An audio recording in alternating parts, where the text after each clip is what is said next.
Bonjour mesdames et messieurs, bonjour, vous êtes nombreux autour de notre plateau TV Agri et justement j'ai le plaisir d'accueillir dans cette émission Politique à la ferme Jean-Christophe Lagarde, bonjour. Bonjour. Alors vous êtes député de Seine-Saint-Denis, vous êtes président de l'UDI depuis 2014, vous êtes vice-président du Parti démocrate européen et vous êtes venu ici à Clermont-Ferrand pour porter une parole sur la vision de l'agriculture. Qu'est-ce que vous allez leur dire aux éleveurs que vous allez ou que vous avez rencontrés ? D'abord pour marquer le fait que les crises que subit le monde de l'élevage ont besoin de réponses politiques. Il y a des crises structurelles, la crise du modèle économique, j'imagine qu'on y reviendra. Il y a les crises conjoncturelles, comme par exemple en ce moment cette épidémie qui pénalise y compris le salon lui-même. La politique, elle ne peut pas faire l'agriculture, elle ne doit pas faire l'agriculture, mais elle doit créer les conditions favorables à l'agriculture. Et aujourd'hui, objectivement, si le monde agricole, et particulièrement le monde de l'élevage, est dans une telle situation, je discutais tout à l'heure avec les banquiers qui financent et qui me disaient les difficultés rencontrées, avec des exploitants, c'est en réalité parce qu'on n'a pas créé le cadre de la réussite. Les agriculteurs, ils sont capables de réussir. Les filières qu'il y a derrière sont capables de réussir. Mais on ne crée pas le cadre, on ne crée pas l'environnement. Que ce soit sur le plan normatif, on abrutit notre pays, en règle générale, et notre agriculture de normes qui ne sont pas nécessaires. C'est même pas les normes européennes, c'est les normes que nous, administration française, on rajoute comme pour justifier leur utilité. Et puis, il y a à reconsidérer, c'est notre conviction, l'ensemble du système de protection sociale. C'est vrai pour les agriculteurs. Il y a peu de cotisants, il y a beaucoup d'ayants droit. Alors qu'en réalité, moi qui suis urbain, je cotise volontiers pour que les agriculteurs puissent avoir un niveau de protection sociale satisfaisant et des cotisations moins fortes pour être compétitifs. Parce qu'en faisant ça, qu'est-ce que je soutiens ? Je soutiens ce que je vais manger, je soutiens de l'emploi dans mon pays qui n'est pas délocalisable, et je soutiens aussi l'aménagement du territoire qui est essentiel, bien sûr au monde rural, mais croyez-le aussi au monde urbain et périurbain. Alors, vous avez parlé des normes. Effectivement, cet après-midi, vous avez les sénateurs Lasserre et Dubois, dans le cadre d'un débat à l'Assemblée, qui ont rappelé les excès de normes. Pourtant, les normes, c'est l'UMP. C'est quand même l'UMP qui a été, maintenant les Républicains en manette durant le début des années 2000, qui ont imposé un rythme important d'application de normes. Est-ce que vous êtes sûr aujourd'hui que si la droite revient au pouvoir, elle va vous lever un petit peu le pied sur ces normes ? J'en discutais tout à l'heure avec mes amis Louis Giscard d'Estaing et Hervé Prononce, qui sont des élus UDI du Puy-de-Dôme. Bien sûr qu'il y a eu des erreurs commises par nos alliés les Républicains. Mais une des raisons pour lesquelles les centristes ont voulu se regrouper, c'est pour qu'on ne revive plus des erreurs sans personne pour dire « ça ne peut pas se passer comme ça ». Nous, on a une autre ambition. Il y a des normes européennes, elles sont nécessaires parce qu'elles permettent l'exportation, elles permettent les échanges. Mais ajouter des normes françaises aux normes européennes, c'est pure folie. Ça veut dire en clair qu'on se tire nous-mêmes une balle dans le pied sur notre capacité à produire, à vendre ce que nous produisons. On complexifie la vie alors qu'on a déjà suffisamment de difficultés comme ça. Alors j'ai vu un peu sur Internet, vous dites qu'il faut sortir du terrorisme des Verts. Donc c'est vrai que là-dessus, les agriculteurs, ils vous entendent. Concrètement, comment faire ? L'UDI, c'est un parti qui a été fondé autour de Jean-Louis Borloo. Je ne vais pas vous dire que l'environnement, ça ne compte pas, au contraire. Mais il y a une chose à comprendre, c'est que l'environnement, ce n'est pas une punition. Ça peut même être une chance. Et tant qu'on le vit, entre guillemets, tant que l'administration, tant que le pouvoir actuel, M. Hollande, M. Le Foll, mais Mme Royal également, vivent ça comme le fait de punir ceux qui saliraient. Non, on doit encourager. Souvenez-vous du modèle qui avait été engagé dans l'automobile par Jean-Louis Borloo, le bonus-malus. Plus tu es propre, plus tu vas gagner d'argent, et plus tu es sale, moins tu en gagneras. On peut inventer un nouveau modèle, et puis il faut le faire à un rythme raisonnable et raisonné. On ne change pas un modèle en quelques semaines, en quelques mois, en quelques années. Simplement, il y a une trajectoire à inventer pour qu'on puisse produire de la qualité, vendre des marques. Regardez ici. Vous avez, à travers l'élevage bovin, des marques mondiales. L'Aubrac, c'est connu dans le monde entier. Le Salaire, c'est connu dans le monde entier. Ça s'exporte. Simplement, ça s'exporte si on vend en plus la qualité. Et à ce moment-là, on voit d'ailleurs qu'on peut récupérer une partie de notre compétitivité par la réputation, par la renommée, par le label, mais aussi par le niveau, entre guillemets, de garantie qu'on apporte aux consommateurs. En circuit court, dans l'ensemble du pays et en exportation. Je pense qu'on a un vrai effort à faire là-dessus. Vous vous rendez compte ? On est 6,5 milliards sur la planète aujourd'hui. On sera une dizaine de milliards vraisemblablement dans une trentaine d'années. Il y a beaucoup de gens à nourrir. Il n'y a pas beaucoup d'endroits où on peut les nourrir aussi bien et produire aussi rapidement, entre guillemets, que dans notre pays, qui bénéficie, et même dans cette région, l'Auvergne, qui bénéficie d'une capacité de production assez unique au monde. Allez voir en Afrique, allez voir en Asie du Sud-Est, allez voir au Moyen-Orient. C'est difficile pour eux de produire. Nous, on peut produire, on peut exporter. dès lors qu'on a la qualité, le modèle économique, et puis, je voudrais dire un mot des amortisseurs qui sont nécessaires. Vous avez bien vu ce qui se passe dans le monde céréalier. On a créé les amortisseurs parce que les cours mondiaux, et aujourd'hui le marché est mondial, un coup ça va, un coup ça va pas.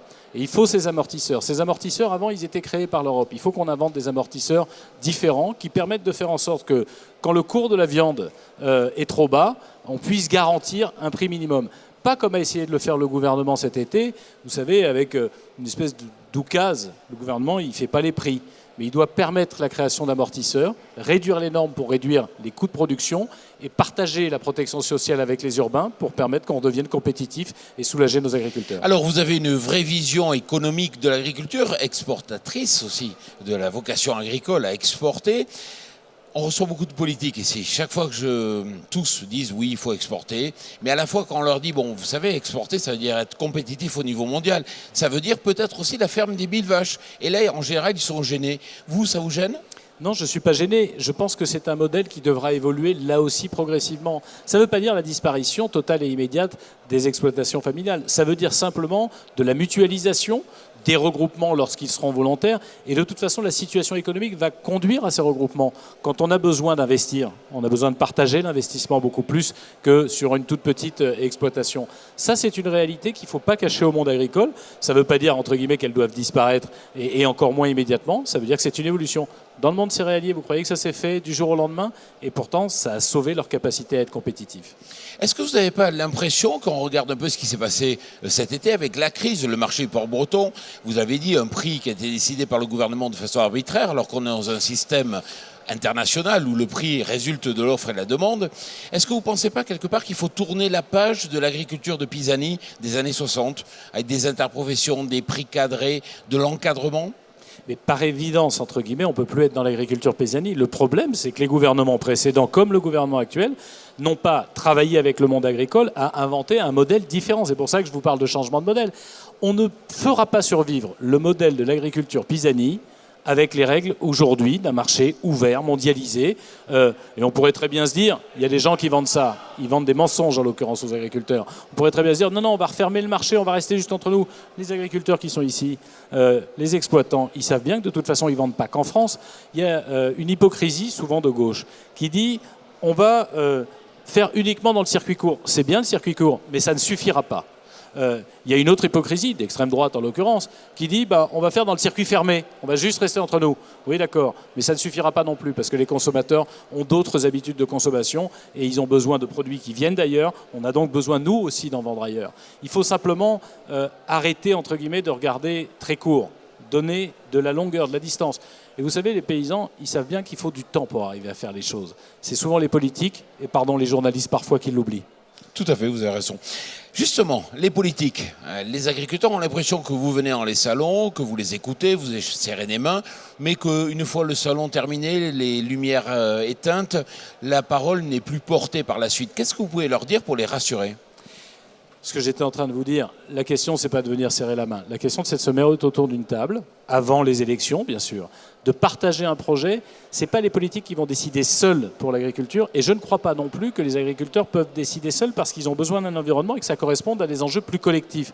Donc mettons-nous autour de la table pour trouver, entre guillemets, ce qui permet de créer du temps long, de recréer de la compétitivité, de donner de la lisibilité et de rendre attirant le métier. C'est aussi un élément qui est important. Je discutais de ça il y a quelques minutes avec un organisme de formation. Rendre attirant le métier pour que les gens restent sur le territoire, qu'ils y construisent leur famille. Parce que si on ne le fait pas, l'agriculture va se vider de nos territoires et elle va vider nos territoires. Parce que quand on a un exploitant agricole, il fait vivre autour de lui le commerçant, l'artisan, l'école, l'administration qui se trouve là. Et ça, c'est une vraie désespérance qu'on rencontre. Vous savez, moi, je suis un élu de banlieue en difficulté. La Seine-Saint-Denis, elle est connue pour ça. Et moi, je pense qu'il y a exactement les mêmes difficultés ou le même niveau de détresse dans le monde rural qu'on connaît dans ces banlieues-là. On parle souvent de l'un, pas souvent de l'autre. Et les deux ont besoin de France, les deux ont besoin de perspectives, les deux ont besoin aussi de changer de modèle. Qu'est-ce que vous pensez de la façon dont Stéphane Le Foll a géré la crise ?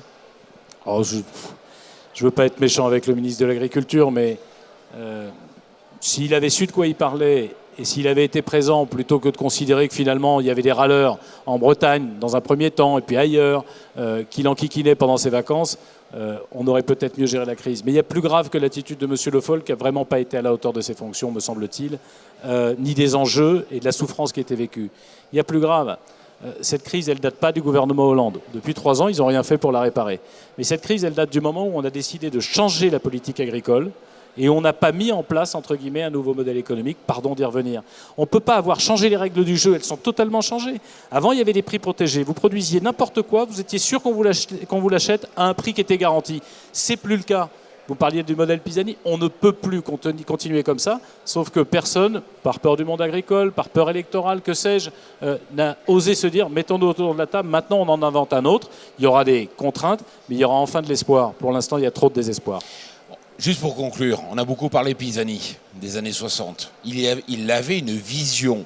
Est-ce qu'aujourd'hui, vous pensez que cette vision de l'avenir de l'agriculture, à ce moment où on tourne la page, est-ce qu'elle fait défaut dans le monde politique et peut-être aussi dans le syndicalisme? Elle fait défaut dans les deux, et c'est pour ça que je vous ai dit à plusieurs reprises, mettons-nous autour de la table. Déjà, si on prend conscience qu'il n'y a pas cette vision, et donc qu'on condamne, entre guillemets, les agriculteurs à la fois aux difficultés, au désespoir, le métier qui perd de son attractivité, on a besoin de redonner de la perspective, je le disais. Comment est-ce qu'on pourrait voir l'agriculture française, qu'il s'agisse de l'élevage, qu'il s'agisse des fruitiers, qu'il s'agisse des céréaliers, du monde viticole, comment est-ce qu'on peut laisser mourir l'agriculture française alors que le monde entier aime, reconnaît nos produits, en a envie? Regardez les Chinois qui demandent à acheter français comme c'est pas permis, qu'il y a beaucoup plus de monde avant prêt à acheter, c'est juste nous qui ne nous sommes pas mis en bonne situation de produire pour les normes, pour les coûts, et pour effectivement la reconnaissance de nos marques et de la qualité. Jean-Christophe Lagarde, merci beaucoup. Merci. Voilà, on se retrouve dans quelques instants pour une nouvelle émission. Merci.